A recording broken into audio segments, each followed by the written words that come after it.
Programa Satélite na Floresta. Uma alternativa para os seus ouvidos e cérebro.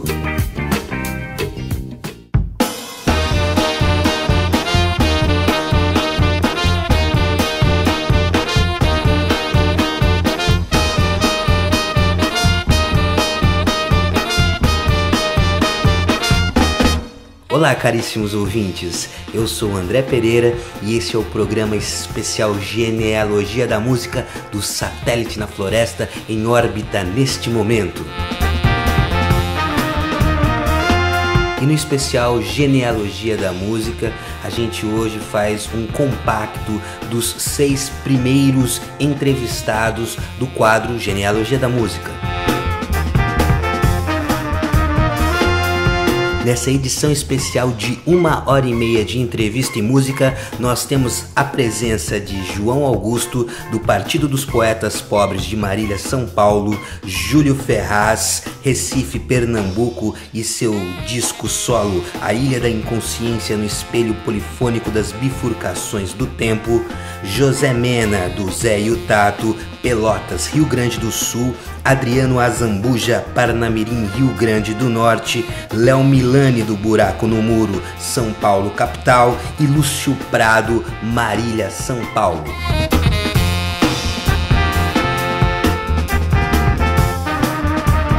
Este é o programa Satélite na Floresta, que vai ao ar pela Rádio Comunitária Cidade Alta 87.9 FM.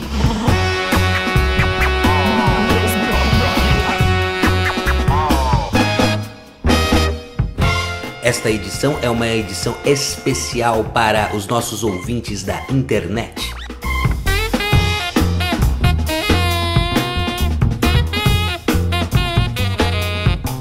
Eu sou o André Pereira e este é o Genealogia da Música do programa Satélite na Floresta.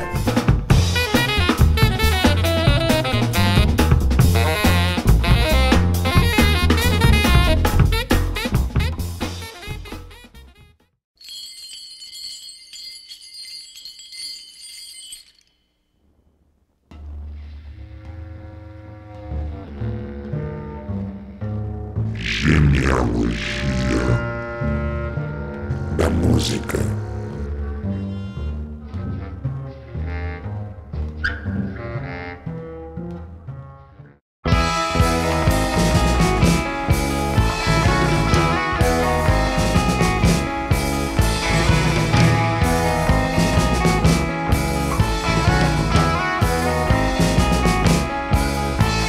Fala, André, meu queridão, grande amigo de longas datas, agitador cultural.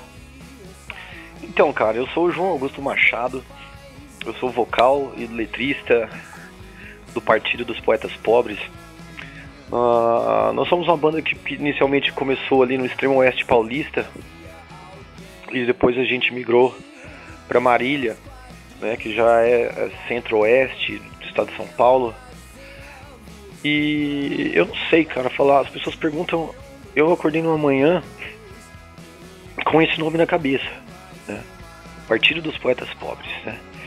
E tem a ver com essa ideologia nossa, assim, que é o que? Fazer um rock popular, mas que, acima de tudo, a gente tenha letras que a gente acredita e nossas pequenas verdades, e isso aí se sobrepõe a todas as outras questões que vêm a posteriori, assim, como, sei lá, a grana, ou o sucesso, propriamente dito, ou qualquer outra coisa. Antes de mais nada, a gente tem as nossas verdades, então a gente prefere morrer um poeta pobre, enfim, do que ter que abrir as pernas para fazer um produto cheio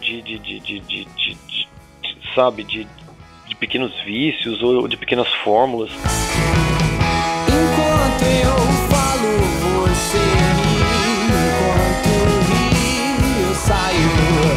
para os meus pais, eu não sou eu, meus filhos não se veem. Então, o Partido dos Poetas Pobres é uma espécie de uma congregação, uma confraria de resistência por esse rock um pouco mais artístico, um pouco mais humanístico, assim. Isso é uma convicção que a gente tem, assim, cara. E sob essa perspectiva, assim, o grande lance é o quê? É por isso que tem esse caráter de partido, né? Que é como se fosse, como eu disse mesmo, uma confraria de artistas, assim, que acreditam nas suas pequenas verdades e que estão aí tentando fazer um trabalho que, mesmo que tenha um apelo popular, que ele não seja boçal, que ele não seja uma música reducionista, que fique naquela coisa assim, exclusivamente de onomatopeias, essa babaquice, ou de frases feitas assim, que são muito clichês, cara, né? Essa é a nossa guerra, assim. Isso aí, assim, a priori, a nossa guerra é essa, e por isso o Partido dos Poetas Pobres fala sobre isso.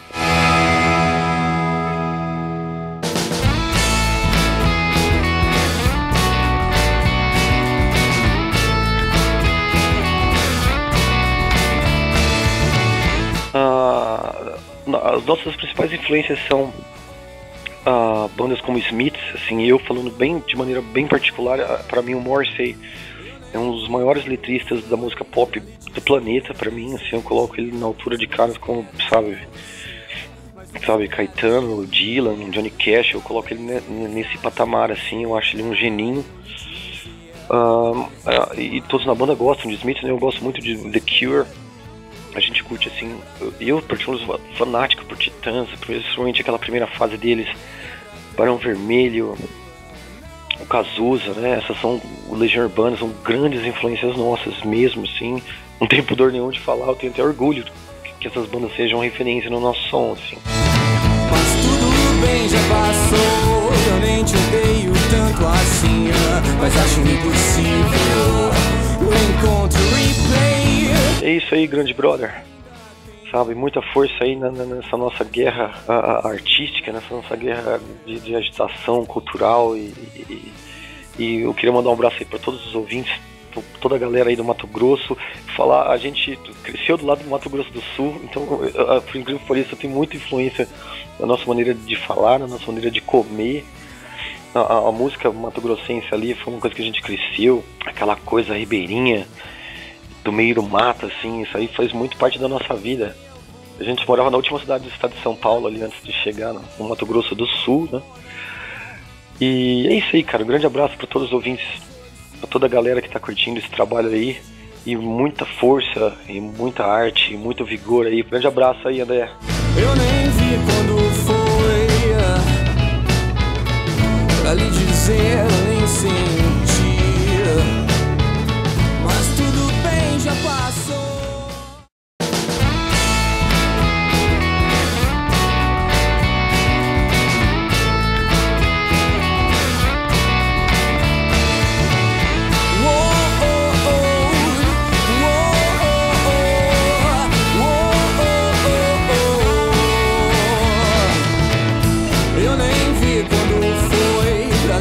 Eu nem sentia, só não espero de você, mas não espero de mim. Talvez o exagero seja eu lhe dizer que eu não existo mais, que tudo é desespero, não é pra tanto, nem é pra tanto.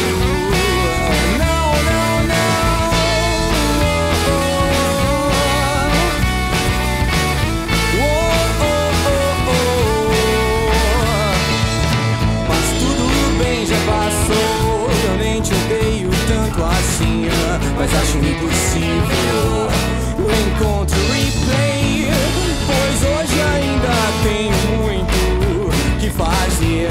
Seria na época chegar aos 33, são outros instantes, em outros instantes, pois são outros instantes, em outros instantes. Um dia qualquer eu escrevo uma canção de amor cafona, de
Genealogia da música.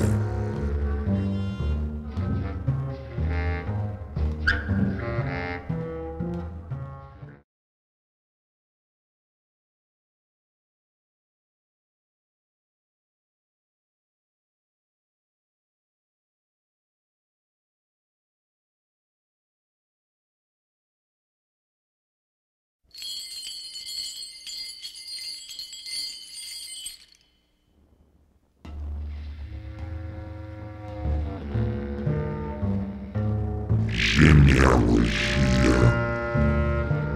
da música.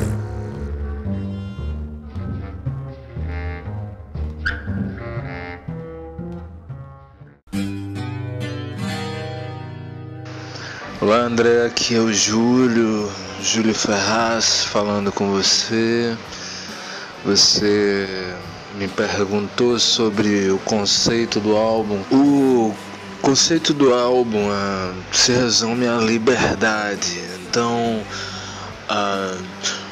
o fato de eu poder trabalhar todos os instrumentos e todas as minhas referências musicais, isso causava uma abertura de leque enorme para o trabalho e para toda a minha abordagem musical, toda a minha busca, minha necessidade como compositor ser saciada.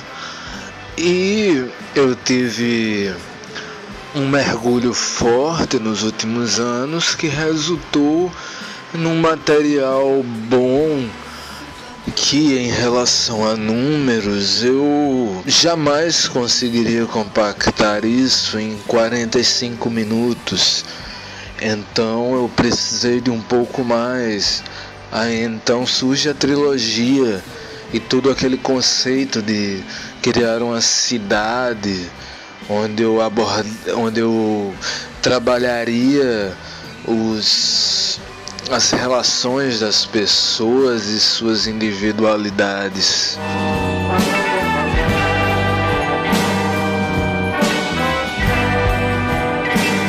Então, André, eu venho de uma cidade chamada Floresta, fica no interior de Pernambuco, e lá eu me deparei desde cedo por conta da família, com os violões, com as valsas tocadas de uma forma belíssima pelo meu tio-avô, pelo Zezinho Caú, um grande violonista da cidade, e influenciado também pela Filarmônica, Nelson Barros da Rosa, que me trouxe o desejo de orquestração, de aprender como fazer isso, passando também, claro, pelas bandas. Tive várias bandas na adolescência, bandas com referências no punk ou em outros gêneros que as pessoas talvez não estejam acostumadas a relacionar a minha imagem ou minha música a isso. Bom, mas eu venho de uma cidade muito bonita, que fica no centro de Pernambuco, e que tem o Rio Pajeú passando pela cidade. Eu tive uma criação muito voltada à fazenda, então tudo isso reflete na minha poesia, na minha existência e na minha música.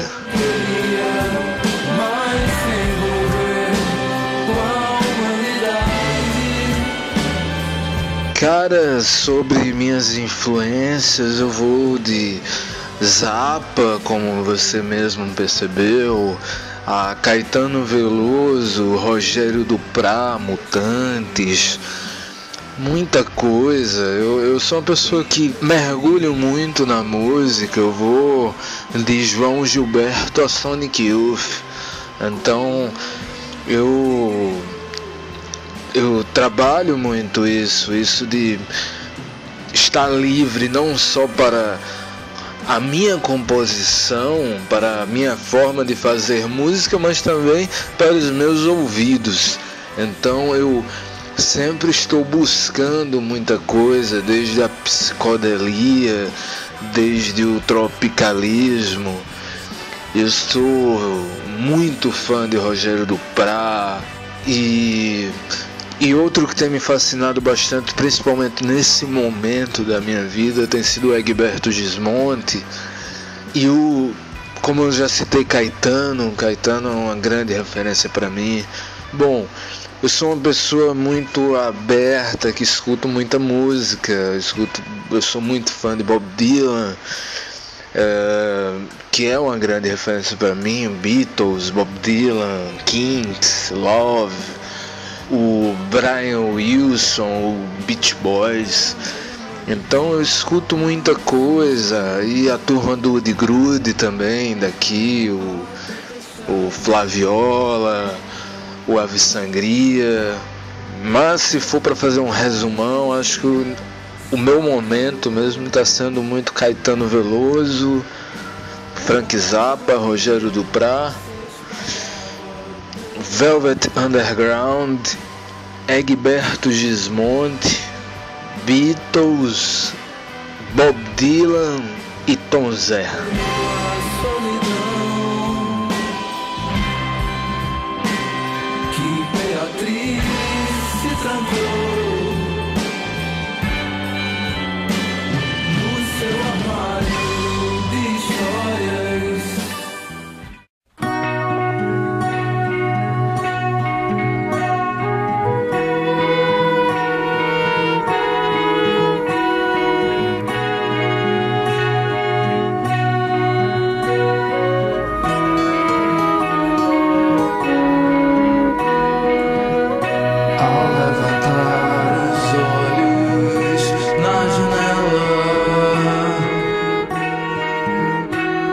Marcelo percebeu que em dia de nuvem as estrelas se escondem.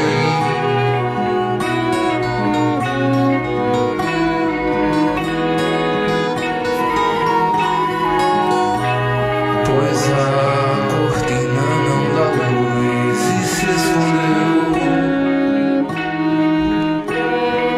lamentando que no céu não tinha cores.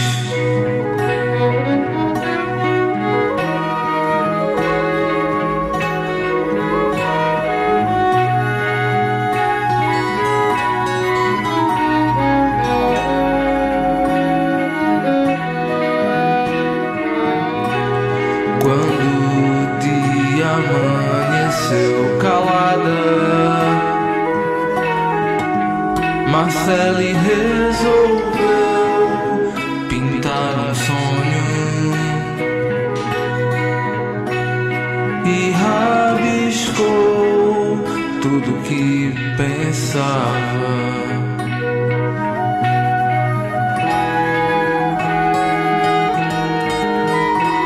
Sua imaginação se transformou em desenho num papel.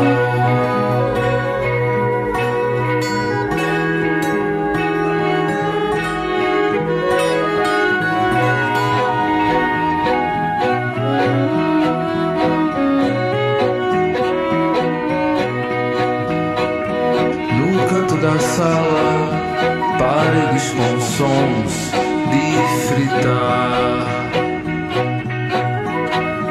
pincéis, girassóis e contos, planos, mil direções.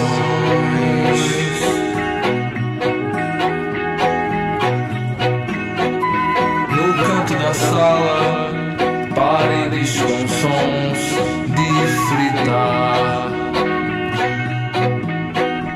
pincéis, girassóis e contos, planos, mil direções.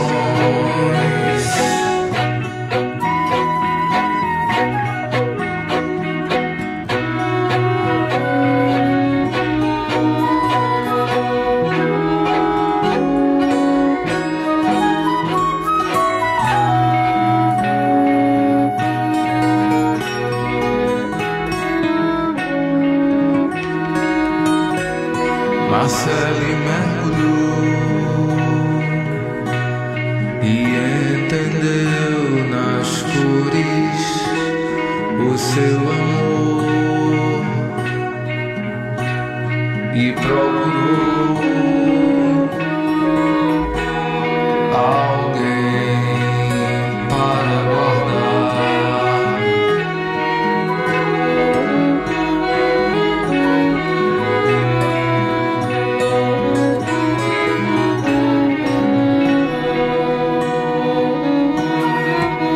Seu coração na moldura mais bonita,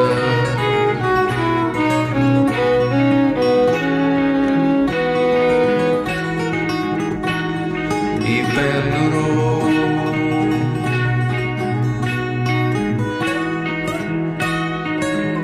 em seu quarto de sonhos.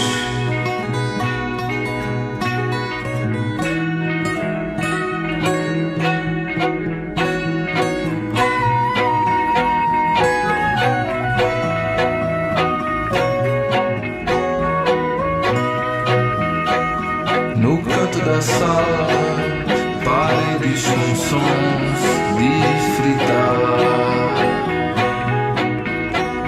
pincéis, girassóis e contos, planos, mil direções.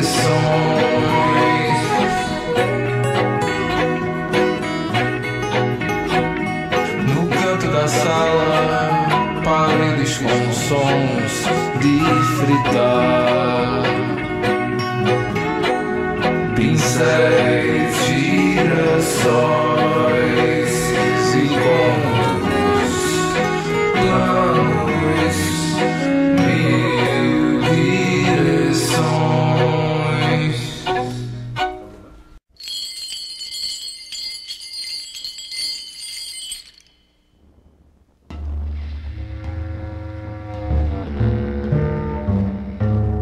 Genealogia da música.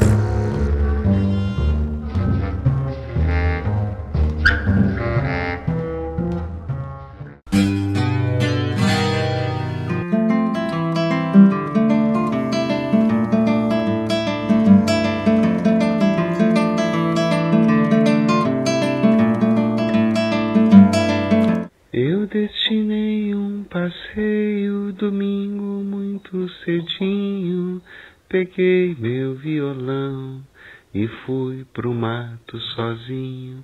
Descobri uma figueira coberta e cheio de ninho e passei a manhã inteira debaixo dessa figueira, apreciando os passarinhos. André, querido, boa noite. Poxa, estamos felizes pra caralho de poder estar junto, porra, esse programa que tu faz. Mas, tchê, o Zé Tatu, a coisa dos amigos, né? Os amigos, tu há de concordar comigo que o cara conta nos dedos da mão, né? Numa mão só. E aí, se o cara for como a Rita Lee, na contracapa do segundo disco dos Mutantes, aquele que ela tá de noiva na capa, e ela tem na contracapa 6 dedos, tá? Vão ser 6 amigos, mas não passa disso os amigos que o cara tem na vida. E o Tato é um desses 6 ou 5 ou 4 amigos. E a gente é amigo de infância, a gente se conhece desde 11, 12 anos. Eu tinha essa idade, tá? 13, 14, 15, alguma coisa assim. E a gente gosta muito de música. Eu reorganizo a minha rua na entropia desse vinho.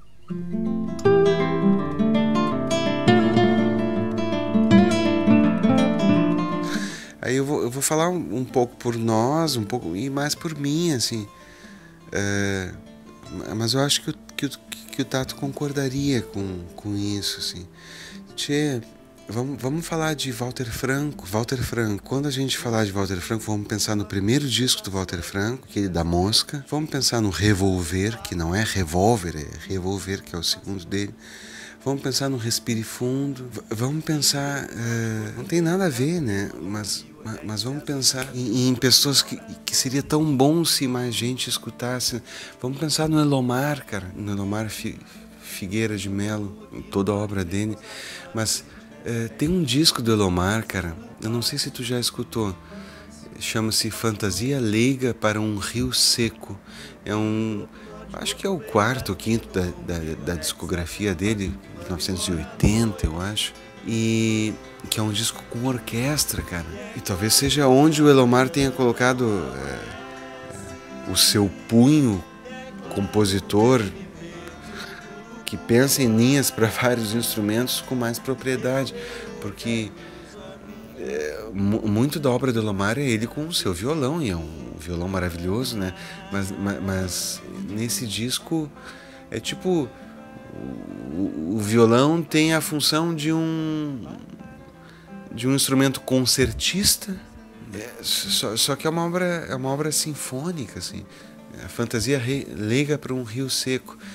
E aí tem a terceira música desse disco, não vou me lembrar do nome, mas é a terceira música. Tchê, e aí pensando em ti, assim, com essa tua veia rock, assim, né, cara, que tu gosta tanto, que tu faz uma viagem nisso, eu te convidaria para escutar umas coisas de uma banda, eu acho que ela é irlandesa, se não é irlandesa é britânica, mas é daquela região do mundo, chama-se Steeleye Span.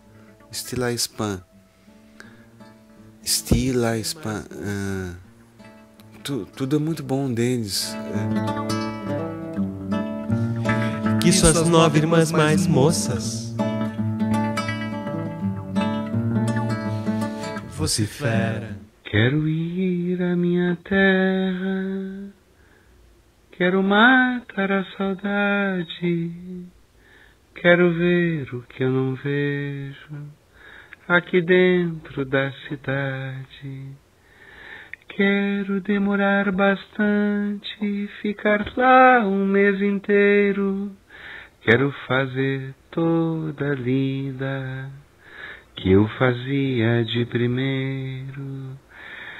Quero domar potro chucro que há muito tempo eu não domo. Tomar um mate a meu gosto que há muito tempo eu não tomo.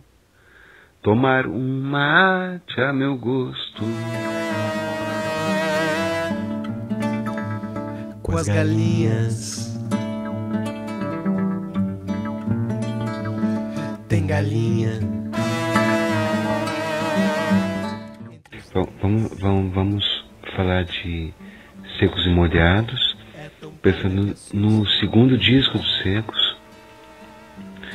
Vamos falar de Jardim Macalé, o primeiro disco dele, com aquelas músicas que a Gal cantou, as parcerias dele com a Elis Salomão. Vamos conversar sobre o primeiro disco do Geraldo Vandré, que chama-se Das Terras de Bem-Virá. Vamos conversar sobre os Mutantes, na fase Rogério Duprat e também na fase pós-Rogério Duprat. Vamos conversar sobre o Sérgio Sampaio e também sobre o Haroldo Maranhão, um cara chamado Haroldo Maranhão.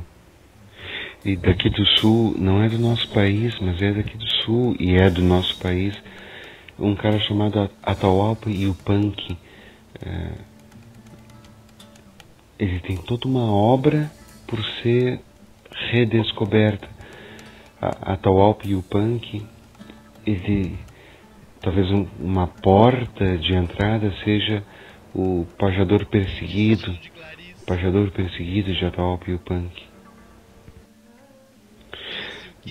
Dos músicos aqui do Sul, existe o Vitor Ramil, e aí, caso se vá ouvir a obra do Vitor, talvez começar pelo segundo disco dele, chama-se A Paixão de Ver Segundo Ele Próprio, da década de 80, 84, 85, A Paixão de Ver Segundo Ele Próprio. Tem uma música que se chama Claricer, que ele fez para Clarice Lispector, e existe uma música chamada Ibicuída Armada. E pensando em músicos do Sul, o Nelson Coelho de Castro, com a Armadilha, que foi trilha do filme Verdes Anos, e também o Bebeto Alves, mas o primeiro disco do Bebeto Alves, o primeiro disco do Bebeto que tem a música de Umbando. E se nós formos para a música de raiz do Sul, aquela música que dos ancestrais, pós-era radiofônica, pós-conjunto Farroupilha, tinha dois caras aqui, era o Gido de Freitas e o Teixeirinha. O Gido de Freitas e o Teixeirinha. Dois cantores, década de 50, 60. E aí tipo, os Elvis Presleys do Sul aqui, né? Então um monte de música e tal. Uma clássica do Teixeirinha é O Coração de Luto, onde ele conta quando chegou em casa e viu a mãe dele queimando e tal. Telhado de lona que seja preta pra montar a feira, assistir ao circo assentado que cansa menos, a reforma agrária sai ou não sai? Não sai.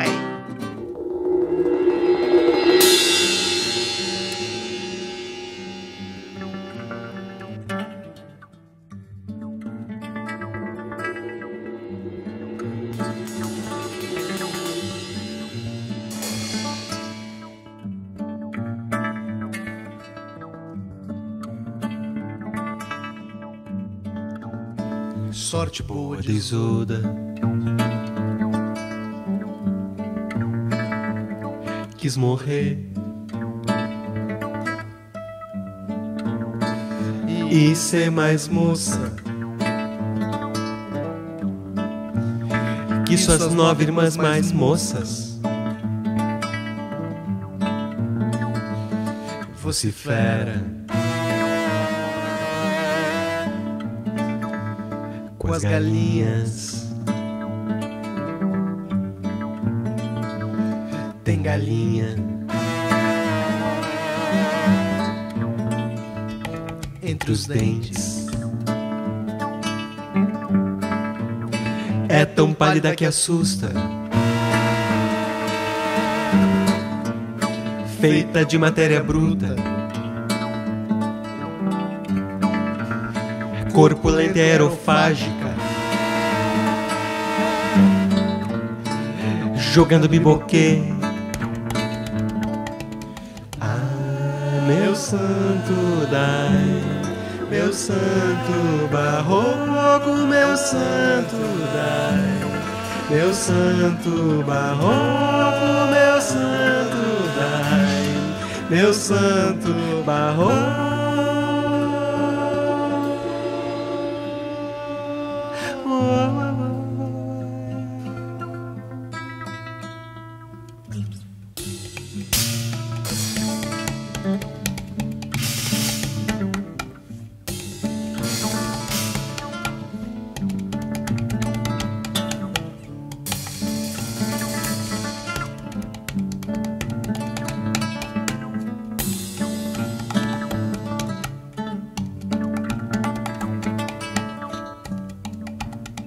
Que destino de Clarice. Disse o que ninguém mais disse. E depois morreu. É cavalo de ouro. Correio de pau. É correia de ouro, é cavalo de pau. Meu santo dai, meu santo barroco, meu santo dai, meu santo barroco, meu santo dai, meu santo barroco.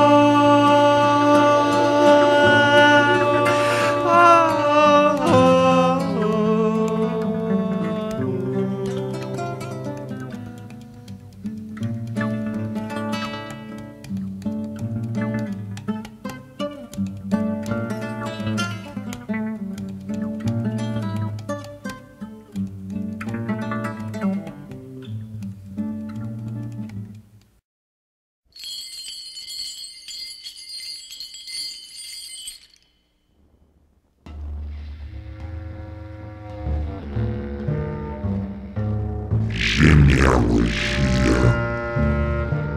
da música.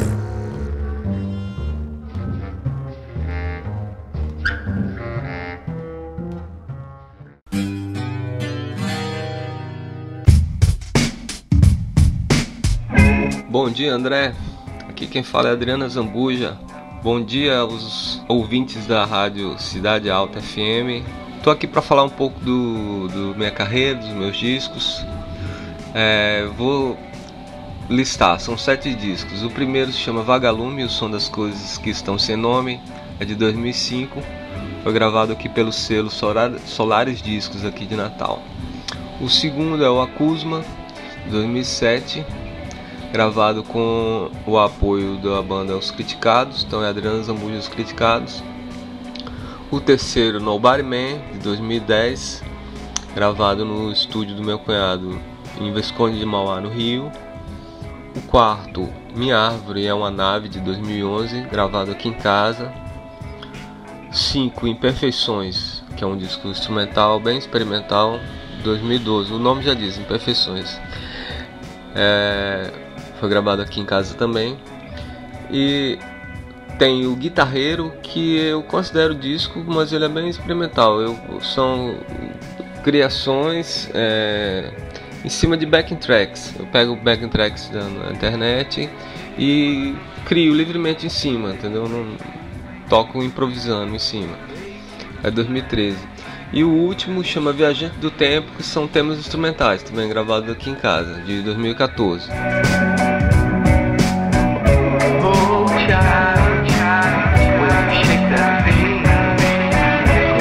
Bom, falando um pouco sobre a guitarra, como ela surgiu assim na minha vida, eu vou ter que voltar bastante no tempo. Final dos anos 70, eu ainda morava em Minas, então minha irmã mais velha foi minha grande, vamos dizer, influenciadora nesse sentido musical, porque ela ouvia Beatles e tal, tinha alguns discos compactos de vinil da época, Carpenters, The Hollies, tinha alguma coisa assim. E então tinha um violão também, foi meu pai deu de presente para ela, então ela não aprendeu a tocar e ficou lá, e eu gostava de mexer no violão dela, tirar uns sonzinhos e tal. E ela trouxe uma fita emprestada de uma amiga dela, que eu fiquei fascinado. Tinha muita guitarra, solos de guitarra incríveis assim, e eu já, com 8, 9 anos, me apaixonei por aquela sonoridade, e eu ouvia aquela fita direto, e ninguém sabia dizer que banda era aquela. Eu sei que quando a gente veio morar aqui em Natal com meu pai em 79, precisamente aqui em Parnamirim, em 79, eu trouxe essa fita. Quer dizer, era emprestado, mas eu me apoderei da fita, trouxe, e durante muito tempo fiquei querendo saber quem era, mostrar para os amigos, todo mundo gostava muito dessa fita, e tinha essas guitarras incríveis, e até depois de muito tempo eu descobri que se tratava do primeiro disco do Supertramp. Primeiro disco do Supertramp, que inclusive, se você for no site deles, não consta esse disco, eles meio que renegam esse disco. É um disco que tem uma rosa assim, uma flor na capa. E o guitarrista se chama Richard Palmer, que depois ele foi um dos grandes responsáveis pelo rock progressivo inglês e tudo. Então nesse disco tem umas guitarras incríveis, quem tiver oportunidade de ouvir, quem já ouviu pode saber. Então isso aí foi que abriu minha cabeça realmente para as guitarras, para a sonoridade da guitarra. Depois, lógico, tinha Beatles, já ouvia, né? Tinha Elvis assim, mas a linguagem da guitarra veio a partir desse disco. Depois eu comecei a me aprofundar e pesquisar, e veio o Jimi Hendrix, veio o Jimmy Page, a tríade ali Londrina, Clapton, Jeff Beck, e aí foi se expandindo, com os guitarristas de blues grandes. Ouvi muito blues porque eu comecei a procurar o que esses caras que eu gostava, o que eles ouviam, né, para tocar daquele jeito. Então eu fui na raiz dos caras, que era o blues, então me influenciei muito pelo blues também. E depois de um bom tempo, eu sempre ouço coisas novas. Eu devia ter uma grande influência de John Frusciante também, porque é um cara praticamente é um ano mais novo que eu, e assim, as influências dele também são as minhas, então gostei muito do estilo dele tocar. principalmente a partir do By The Way, que era aquela guitarra limpinha, com poucas notas. Isso aí mudou bastante minha concepção assim de guitarra na época que eu tava ouvindo, aquela coisa mais, como é que se diz, virtuosa, de tocar muitas notas, e isso aí foi muito legal.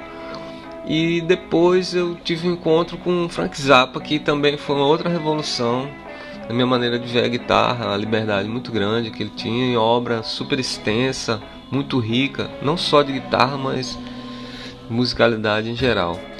Então passa mais ou menos por aí a minha história sobre guitarra. Agora, embora assim eu tenha todas essas influências, mas talvez você, no meu trabalho, você não identifique tanto isso, porque eu acabei desenvolvendo uma maneira de tocar. Eu tive algumas aulas assim, mas eu sou basicamente autodidata. Tive algumas aulas depois, né, já sabia tocar um pouco. Mas assim, eu considero que eu desenvolvi um estilo de tocar. Acho que todo guitarrista acaba desenvolvendo uma maneira própria de abordar o instrumento. É isso aí.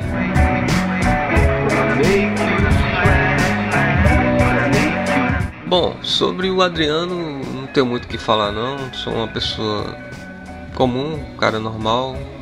Gosto das coisas simples, descomplicadas. Embora já tenha complicado muitas coisas, mas eu sou mineiro, nasci em 69, em Lagoa Santa. Vim aos 10 anos, aos 9 anos ainda incompletos, aqui para Natal, em 79. Moro em Parnamirim, Rio Grande do Norte. Aqui tem muito carro de som, como vocês estão ouvindo aí. Muito carro, muita zoada. E aqui eu realmente aprendi a tocar. A família da minha mãe é de músicos, assim, meu bisavô era maestro, todos os meus tios tocam, entendeu? Minha mãe aprendeu a tocar piano já depois dos 40 anos. Assim, meu pai, ele antes de ser militar, nas 17, 18 anos, ele tocava com o irmão dele, meus pais são gaúchos. Ele tocava em programas de rádio com o meu irmão. Meu pai tocava viola de 10, meu tio tocava violão de 6. Então, depois esse meu tio veio a falecer, infelizmente, e meu pai, ele entrou para a vida militar. E quando eu me interessei pelo instrumento, ele já não tinha instrumento mais em casa, nem nada, né? Ele foi um pouco contra, assim, no começo, queria que eu fosse militar e tal, mas assim, isso foi legal por um lado, porque depois eu meio que reinfluenciei meu pai, e ele, hoje em dia ele tem instrumento, voltou a tocar, é muito bacana isso. Mas assim, foi aqui no RN que eu realmente comecei a aprender a tocar. Entrei para grupos de música e tudo, né? Eu ia visitar minha mãe no Rio, em Resende. Lá tinha o André Gambá, um cara que tocava muita guitarra. Eu ficava vendo aquele cara tocar e pegava uns toques, gravava umas fitas, voltava para cá e ficava, né, estudando. E foi assim. Um pouco sobre o Adriano, é isso aí. Agora eu tô trabalhando mais com trilha sonora, música instrumental, e tô assim fazendo uma releitura assim das minhas músicas pela dificuldade de músicos, de bateristas. Eu tô agora fazendo uma releitura, desconstruindo minhas músicas, tô botando umas batidas de sampler, meio com hip hop misturado com todo tipo de coisa, desconstruindo minhas músicas, fazendo uma outra abordagem que eu ainda não toquei ainda tô fazendo. Espero tocar em breve, não sei se a galera vai gostar, mas tudo feito com baterias de hip hop abstrato, até house e funk, várias coisas, ritmos assim sampleados. Então estou montando minhas músicas em cima desses ritmos, né? E quando eu for tocar essas músicas, eu já tenho gravado músicas antigas, vou tocar nesse novo formato. E tenho também várias composições instrumentais, que é uma outra coisa que eu estou desenvolvendo também. E estou gravando devagarzinho, dessa vez de forma independente ainda, mas num estúdio mais elaborado, com todos os recursos, né? E vamos ver como é que fica. Com certeza o André aí e os ouvintes da rádio Cidade Alta e do programa Satélite na Cabeça vão sacar em primeira mão quando esse trabalho estiver pronto. Eu agradeço demais o interesse de vocês pelo meu trabalho e a atenção que vocês me dão, e eu fico muito feliz e dou a maior força para vocês. Vocês estão fazendo um trabalho muito massa aí, bem legal mesmo, e o rádio precisa disso, pessoas inteligentes e discutindo vários assuntos, muito bacana mesmo, vocês estão de parabéns, e só tenho a agradecer a vocês. Um abração do Azambuja, até mais.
Genealogia da música.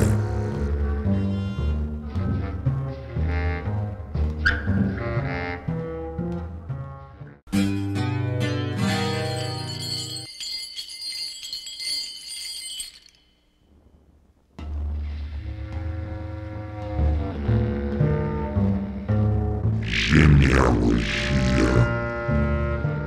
da música.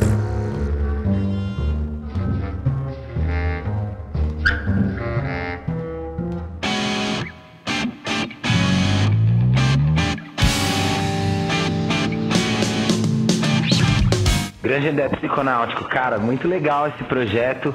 Interessante a ideia de você fazer a gente pensar no próprio projeto, até pra gente repensar o que a gente produz, né, de material, assim, e tal, e quais são as referências e tudo. Vamos lá, vamos do começo, então.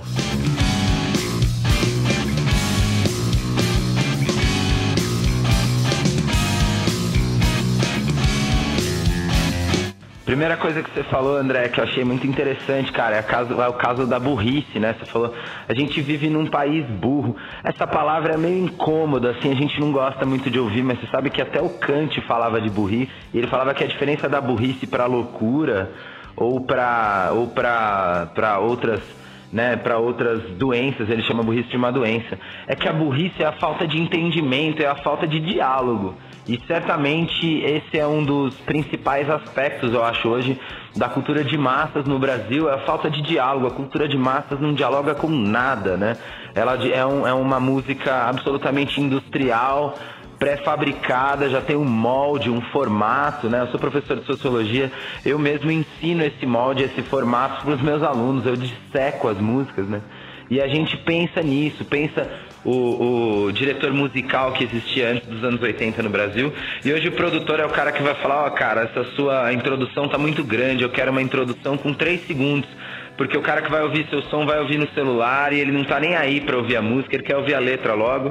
E ele quer ir pro show dançar, ele quer ir pro show saber cantar a letra da música, é isso aí. Nada contra ir pro show, pegação, dançar, beber, todo mundo acha, eu gosto, todo mundo gosta disso, mas a gente quer música também que tenha conteúdo, que tenha forma, que tenha um jeito diferente de pensar. Não corre, anda devagar. E isso já me leva para sua segunda pergunta, vamos lá. Caneta, tinta e papel, vida num fio de carretel.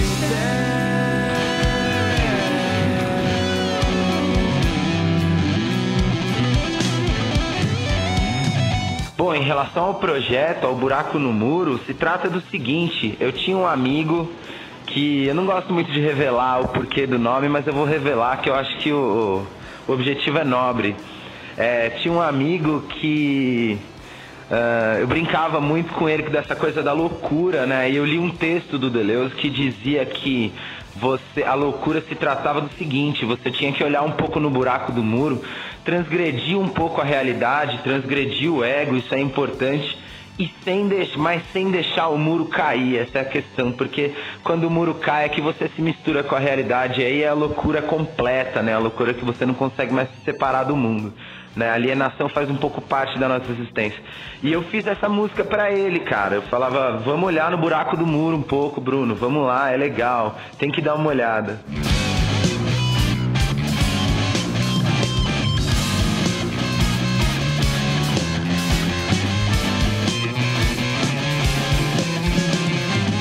Então, buraco no muro, pra mim, André, é transgressão em vários sentidos.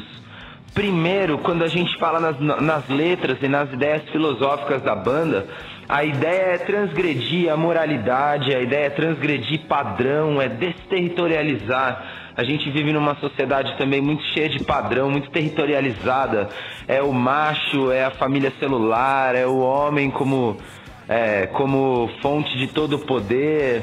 Enfim, é o homem heterossexual, cristão, tudo isso é muito desagradável e tudo isso coloca uma enorme parte da população numa posição de coadjuvante, até de vilão, né? O homossexual é o vilão, é a aberração, a mulher é inferior, o negro é inferior e a ideia de transgredir no buraco do muro tem a ver um pouquinho com isso, de certa forma.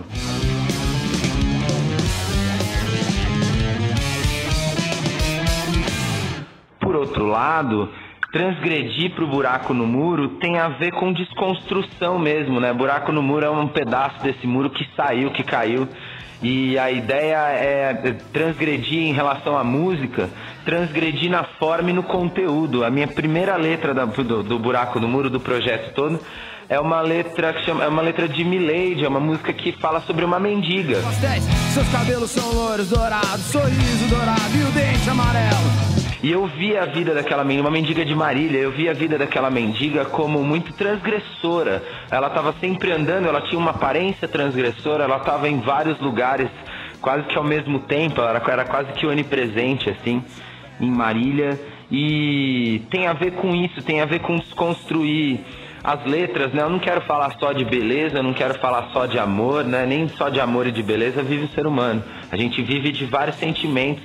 E eu gosto de dar uma olhada no lado negro da coisa também. Me alegra olhar.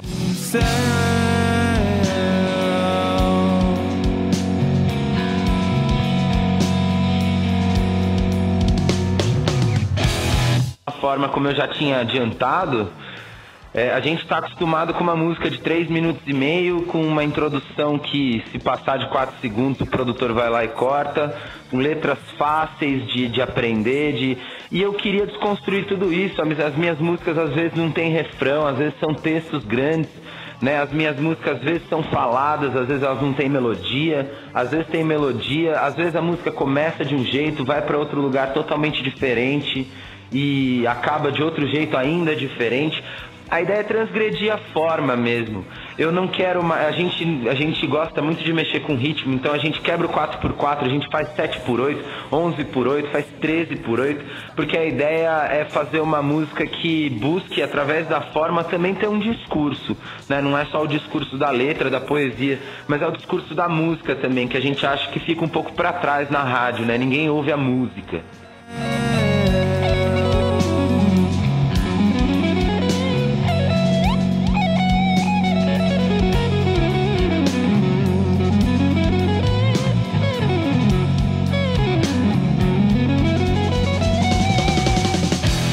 Bom, sobre mim, sobre eu como guitarrista e como pessoa, eu sou formado em Ciências Sociais, me formei com você, a gente se conheceu, ele é solteira, né? Sou formado em Ciências Sociais, fiz um tempo de filosofia, todas as minhas leituras e tudo que me faz refletir sobre as coisas acaba caindo na minha música, assim, não tem jeito, né? Minhas influências para compor, assim, minhas referências, fora as referências musicais que eu já vou comentar, mas as minhas referências são sempre filosofia, sociologia, né? Eu gosto muito de literatura, gosto muito de cinema me inspira muito, pinturas me inspiram muito, eu gosto de expressionismo, eu gosto de pós-impressionismo. Geralmente quando eu vou pensar numa melodia, numa harmonia, eu tô com alguma coisa dessas na cabeça, eu tô tentando transformar isso em som. Tem muito a ver com o jeito que eu componho.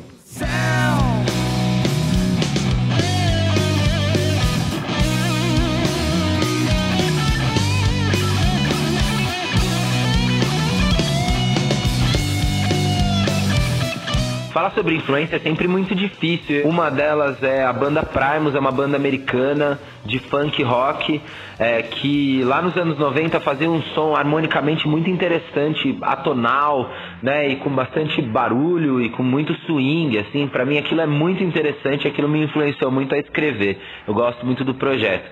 Aqui de São Paulo, o Titãs também me influenciou enormemente. Eu gosto muito dos temas, das músicas, da verve do Titãs, né? Tem muita coisa boa na história do Titãs.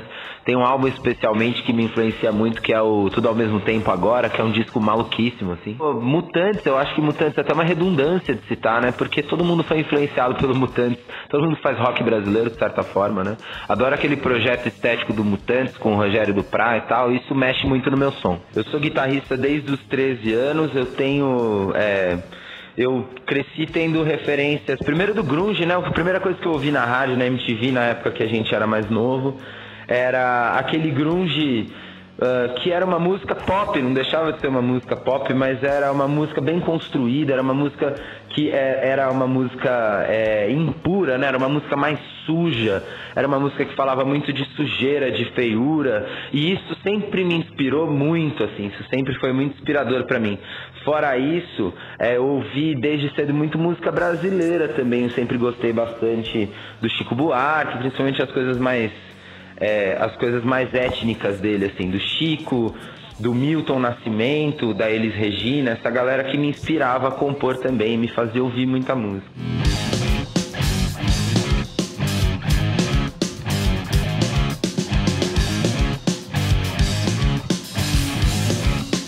Você falou dos solos, cara. Eu primeiro agradecer o elogio, que foi sensacional, né? O solo como uma poesia. Eu penso mais ou menos o solo como uma poesia, ou eu penso o meu solo como uma dissertação. A ideia de produzir o solo, de criar um solo, é que ele seja um argumento mesmo, que ele diga alguma coisa. Né? Um solo não precisa ser totalmente submisso à música, um solo pode fugir da música um pouco, desde que isso se torne um argumento, desde que isso faça parte de um contexto, desde que isso diga alguma coisa para a música. É assim que eu construo meus solos. Né? Muitas coisas são de improviso, mas a grande maioria das coisas, quando a gente toca ao vivo, tudo que a gente fez ao vivo já é nota por nota mesmo, porque tudo faz parte de um conceito mesmo, não é simplesmente colocado lá, né?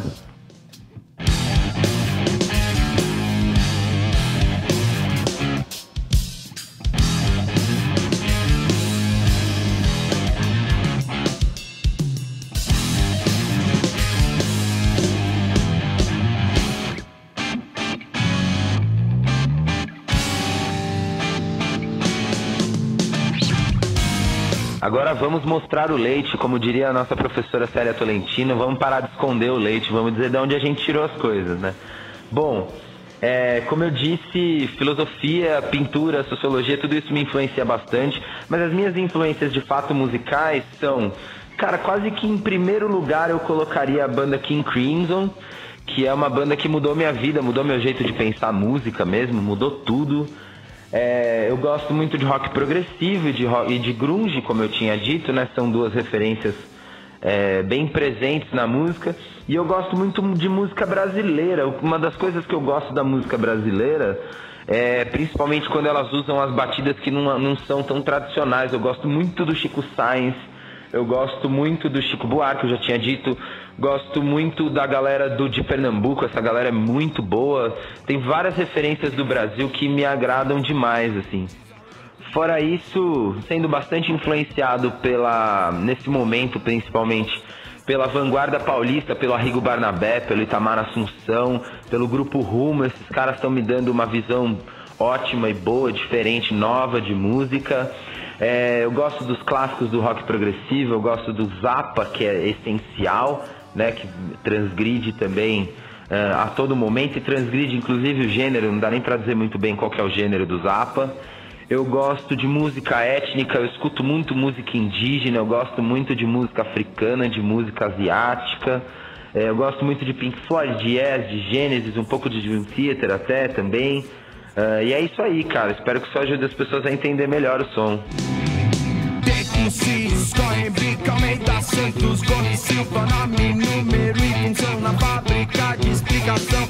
Já nasce documento, no outro é esquecimento. A morte é um corretivo, varrendo todo o registro. Então é isso, queria declarar meu total apoio a esse projeto. Como eu tinha dito, a nossa sociedade anda bastante fechada para as coisas locais e para as coisas alternativas. Tudo está muito massificado, tudo está muito pasteurizado, e eu acho que iniciativas como a da sua rádio tem tudo a ver com tentar abrir, na era da internet, o melhor que a gente tem a fazer é conseguir abrir espaços, abrir sulcos nessa realidade que está muito petrificada, e aí através desses sulcos a gente vai conquistando gente. A gente tem que mostrar mesmo coisas diferentes, tem que mostrar desde o samba, desde coisas que as pessoas esqueceram, até coisas novas que a gente gosta de ouvir, que a gente gosta de fazer. E eu acho que uma iniciativa como essa é essencial para esse início.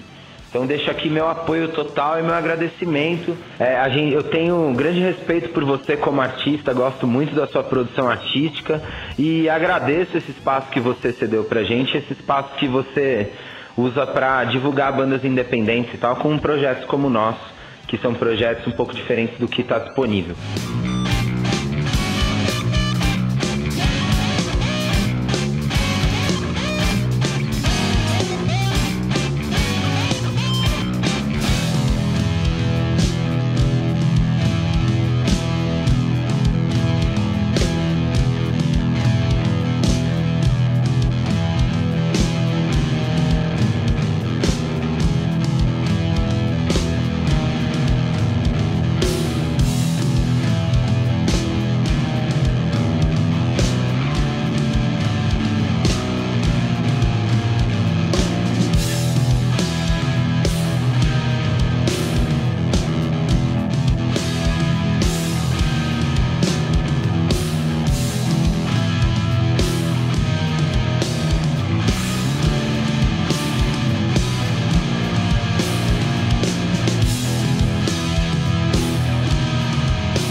O que eu vejo lá fora é claro, é escuro. O que eu vejo lá fora é o contrário de dentro do muro. Vamos olhar o buraco no muro. Vamos olhar o buraco no muro. O que eu vejo lá dentro é claro, é escuro. O que eu vejo lá dentro é o contrário de fora do muro.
Meu nome é Lúcio Prado, sou paulistano, nasci na periferia de São Paulo, bairro de Pirituba, em 1969.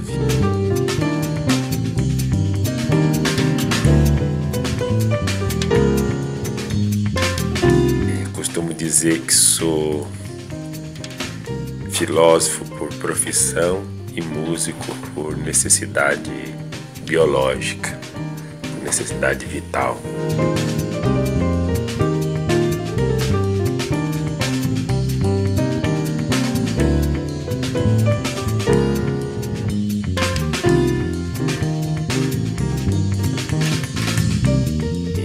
formação musical é a formação daquele jovem de periferia que cresceu ali na virada dos 70 para os 80 em São Paulo.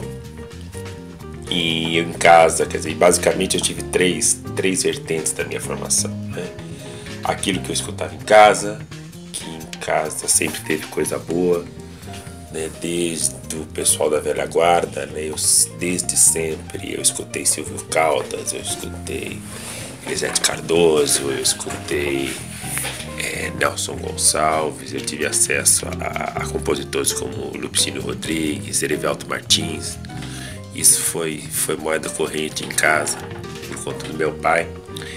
E também, né, em casa, a MPB, né, que veio da Bossa Nova, também sempre frequentou, né, a discoteca de casa. Então, em casa, eu tive, desde criança, né, acesso à obra do Chico Buarque, do Tom Jobim, do Paulinho da Viola, do João Bosco, né? Era isso que meu pai colocava em casa. Quando saí para a rua, né, me deparei com duas tribos, né, com duas turmas que entre si eram antagônicas, né, que entre si não se bicavam muito, mas eu me mantive equidistante e envolvido, né, igualmente com essas duas turmas. Por um outro lado, os cabeludos, né, do rock and roll, né, a turma que ouvia Beatles, Led Zeppelin, Purple, Raul Seixas, Rita Lee, O Terço, né, Joelho de Porco e essa formação do rock and roll. E por um outro lado, a rapaziada do samba, do pagode, que ali nos anos 80 era o quê? Né? Quem é que estava despontando ali? Quem é que fazia a cabeça da rapaziada, né? Da periferia, que fazia um samba, um partido alto? Era o Bezerra da Silva, né? Que despontou na virada dos 70 para 80. Era um pouquinho depois o Zeca Pagodinho, naquela primeira fase, não é? Era Almir Neto, era a Jovelina Pérola Negra, era essa turma aí, e o Martinho da Vila, Paulinho da Viola, aqueles ícones de sempre. E eu me mantive aqui distante. E a minha inserção musical, né, meu aprendizado musical foi transitando por esses três universos, né? O universo do rock, o universo da MPB e o universo do samba, o universo do pagode mesmo.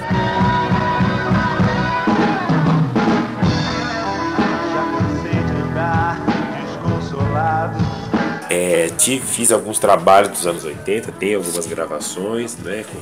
Eu comecei a tocar muito cedo, né? Não me lembro quando comecei a tocar violão. Depois passei a tocar contrabaixo, integrei algumas bandas. Tem um material na internet que eu estou com 15 anos de idade, tocando com o grupo Nova Era, do meu amigo Giba Gil. Na época ele chamava Gilberto Donato, né? E hoje ele mora lá em Macaé, no estado do Rio de Janeiro. Compositor, músico excepcional, que quando eu era muito criança, ainda com 14, 15 anos, me deu a chance de tocar numa banda bastante boa, né, de bastante nível, foi muito aprendizado. Gravei algumas coisas por ali também, né, de forma independente, como foi possível. Montei algumas bandas, né, trafegando, porque na realidade esse rolê entre o samba e a bossa nova e o rock and roll é a essência do tropicalismo, né? Era a essência do pós-tropicalismo dos novos baianos, né? Então era isso que eu estava fazendo ali até a entrada dos anos 90, quando eu dei uma pausa na minha, poderia dizer assim, na minha carreira musical, e me envolvi, né, com a carreira acadêmica, com a vida acadêmica. E de 1990 até 2006 foi o período em que eu fiz graduação, mestrado, doutorado em filosofia. Me tornei professor da Universidade Pública, né, construí uma carreira acadêmica, que é a minha profissão hoje, né, a minha principal atividade, né, dentro do ponto de vista profissional. Reflete delas de novelas e romances imbecis, com as palavras quase nunca as mais belas. Somente depois de eu ter concluído meu doutorado já em Marília, que eu retomei, né, um projeto musical com uma experiência que foi muito produtiva para mim, uma experiência inesquecível, quando eu comecei a tocar com a rapaziada do jazz.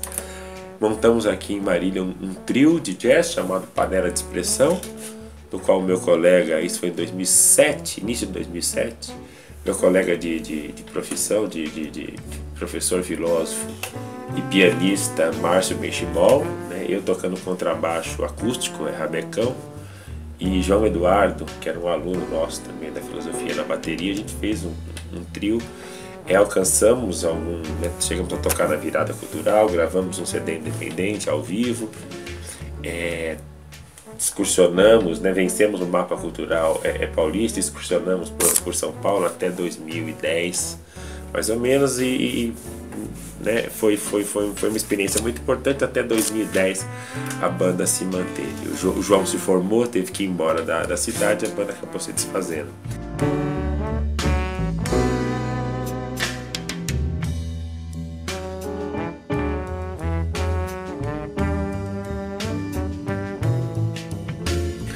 Em seguida, né, ainda nessa vibe de música instrumental, eu montei um projeto muito importante, né, na minha carreira, que marcou bastante, que foi a Orquestra de Transgressões, um grupo de música instrumental formado por uma molecada, né, alunos da universidade, que eu trazia para fazer esse trabalho, fazíamos arranjos, tivemos várias formações, gravamos um CD chamado 5 Elementos, que está também um trabalho muito importante para mim, um trabalho instrumental.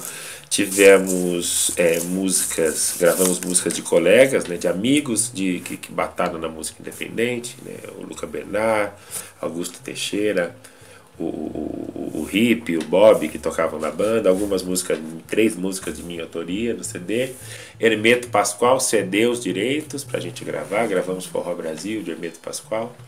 Ernesto Nazaré, foi um trabalho realmente bastante interessante, mas que acabou tendo também a sua duração, o seu tempo.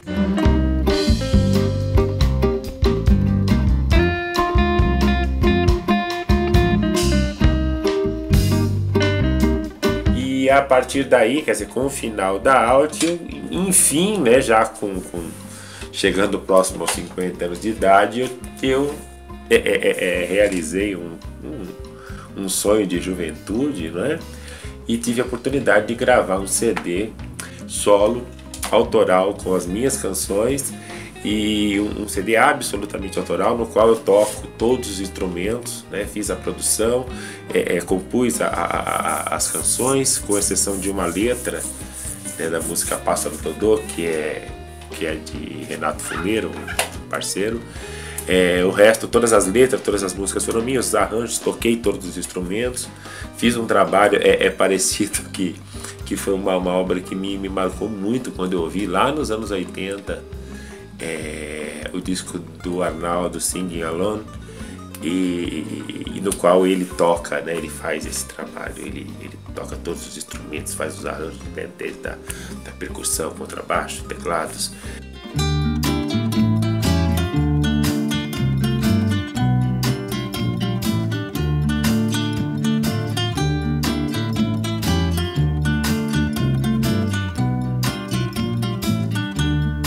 E aí eu gravei esse CD, Estranhas Artimanhas de Quem Canta no Ar, que está em fase de ainda, né? Não é um CD comercial, então a gente não tem muito por onde divulgar, né? Mas ele está por aí na internet, já algumas músicas chegaram a fazer algum sucesso na internet, sobretudo Batendo Panela, que virou um hit da moçada da esquerda brasileira, por ser uma crítica podemos dizer assim, a mentalidade pequeno-burguesa, né, que com a sua indignação seletiva, né, acabou entranhando, né, esses acontecimentos políticos que todos nós estamos vivendo. Do alto da sua janela, lá vai a dondoca batendo panela na sua varanda. Na hora da ceia, a cabeça é vazia, a barriga tá cheia. E no momento, quer dizer, agora eu estou num projeto para mim inteiramente novo e excitante. Eu estou começando a tocar acordeon, é um instrumento no qual estou assim, realmente bastante interessado nele, um instrumento de muitas possibilidades. Estou com uma meninada, 3 meninas, a Laura Azevedo, Renata Silva e Selmi Menezes, com um grupo de forró pé de serra, eu tocando acordeon, cantando, as meninas fazendo zabumba, triângulo e gongue e fazendo o coro também. Estou envolvido nesse projeto de fazer o forró. E por uma questão que eu queria salientar, já que eu estou com esse espaço aqui, né, que eu estou podendo expor algumas ideias, com relação à reflexão que a gente deve fazer sobre o que significa ser músico amador em sentido estrito, né, em oposição a ser um músico profissional, aquele que ganha o seu sustento da música. Porque este amador em sentido estrito, que é o caso no qual eu me enquadro, não é porque música nunca me deu dinheiro, né? Pelo contrário, música me faz gastar dinheiro. Eu tenho minha profissão, eu tenho um trabalho fora da música, né? Na universidade, e realmente ganhar dinheiro com música eu nunca ganhei. E isso coloca duas questões que, ao meu ver, eu acho importante e que me motivam a trabalhar e que faz com que eu não me enxergue em outra condição a não ser nesta de música amadora. Que é a seguinte: na medida em que eu não preciso, ou que o objetivo dessa música não é colocar comida na minha mesa, não é pagar as minhas contas, eu acho que eu tenho uma liberdade, né, para transitar pelas diversas linguagens, e eu tenho uma liberdade para fazer o meu trabalho com descomprometimento com relação às necessidades financeiras, que torna por um lado estabelece uma série de limites, porque o meu CD autoral, por exemplo, é um CD que tem limitações gritantes, né, porque foi gravado em estúdios caseiros, sem, né, grandes equipamentos, sem grandes estruturas. No entanto, um trabalho absolutamente livre, né, um trabalho absolutamente despreendido. E é o mesmo, quer dizer, e é esse movimento que está me levando que me leva a ficar mudando, né, de projetos, né, nos últimos 10 anos. Eu já trabalhei com panela de expressão, com um trio de jazz, com a orquestra de Transgressões, com o trabalho solo, gravei o disco solo, e agora estou com um trabalho de acordeon, de forró. Quer dizer, eu estou trabalhando do jazz tradicional de 2007 a 2010 ao forró de sanfona, né, do Miles Davis a Luiz Gonzaga. Mas esse deslocamento, né, essa busca, essa procura, esse aprendizado é o que, em última análise, motiva esse trabalho, né, de músico amador, né, no sentido de que faz o trabalho por uma, como eu disse lá no começo, por uma necessidade biológica e não financeira, por uma necessidade vital, né, e não uma necessidade profissional. Tem cachaça de rolha, tem pito de palha, enfim. Tem muita coisa boa que, se não souber usar, fica ruim. Então é isso. Então é isso que a gente está fazendo agora. Estou sempre compondo, né? Sempre compondo. Estou com um repertório de um outro CD solo pronto para ser gravado quando tiver tempo. Estou fazendo um trabalho com uma cantora, a Selmi Menezes. Vamos tentando produzir um CD independente com ela, com algumas canções minhas, algumas canções de colegas. Estou compondo também para o trio de forró, para o quarteto de forró, E pretendo também gravar um CD ainda esse ano, né, autoral, com esse trabalho de forró pé de serra, e assim a gente vai tocando a vida. E hoje em dia a gente tem, quer dizer, como divulgar, né, esse trabalho. Bem ou mal, a internet é um instrumento de divulgação que a gente não tinha. Eu me recordo quando, na década de 80, depois inclusive eu vou mandar para a rádio para vocês tocar essas gravações que eu fiz. A qualidade peca um pouquinho, mas eu acho que a qualidade técnica da gravação, mas eu acho que pelo registro histórico vale. Gravações que eu fiz nos anos 80 e que era muito difícil, quer dizer, além de gravar era difícil, mas se gravar era difícil, mais difícil ainda era fazer com que alguém escutasse a sua música, não é? Eu andava com um aparelhinho assim, um fone de ouvido, era no início dos primeiros Walkman de fita cassete. Eu andava com um aparelhinho desse e encontrava um amigo, eu colocava na orelha do amigo e falava, escuta minha música aí. Hoje em dia a gente tem, né? A gente tem a possibilidade pelo menos de dar esse recado, né? E tentar fazer nossa música chegar por aí. É isso aí, um excelente trabalho esse de vocês na Rádio Comunitária, espero que continue assim. E é um prazer sempre estar participando e estar colaborando com esse projeto. Grande abraço.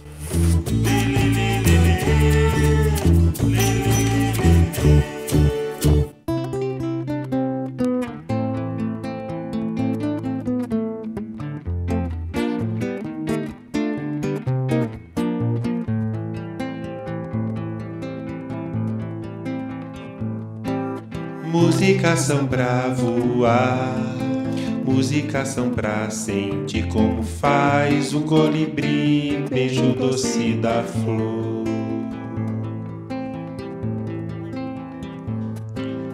Com toda a canção se faz coloridos leves, coisas sutis, ventos mistrais e triste amor também.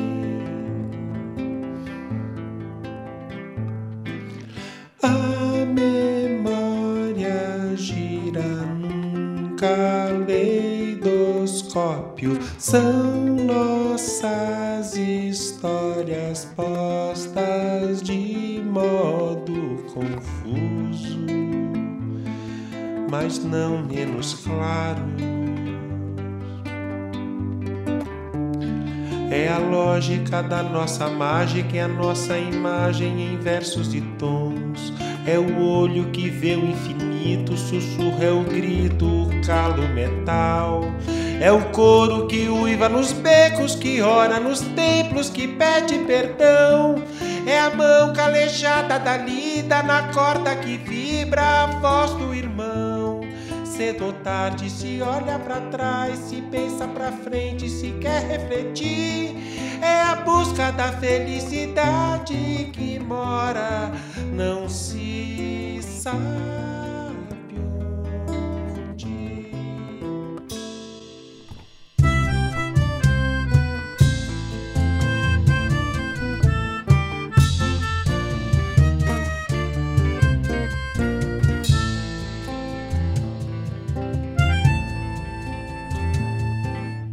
Músicas são pra voar, músicas são pra sentir como faz o colibri, beijo doce da flor.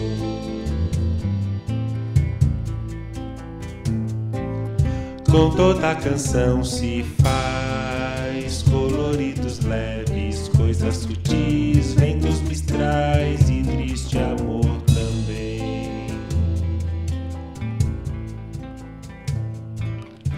A memória gira num caleidoscópio, são nossas histórias postas de modo confuso, mas não menos claro.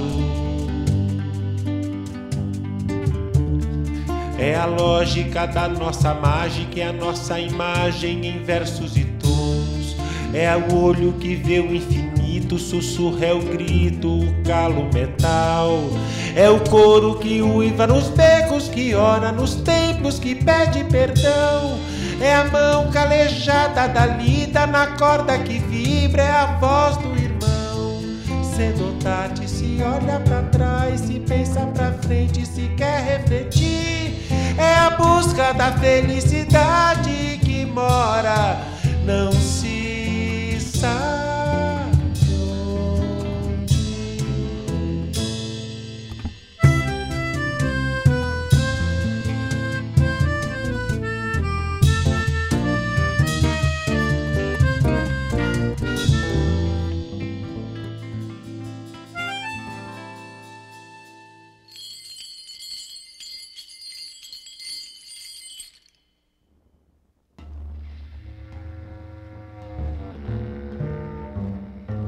Genealogia da música.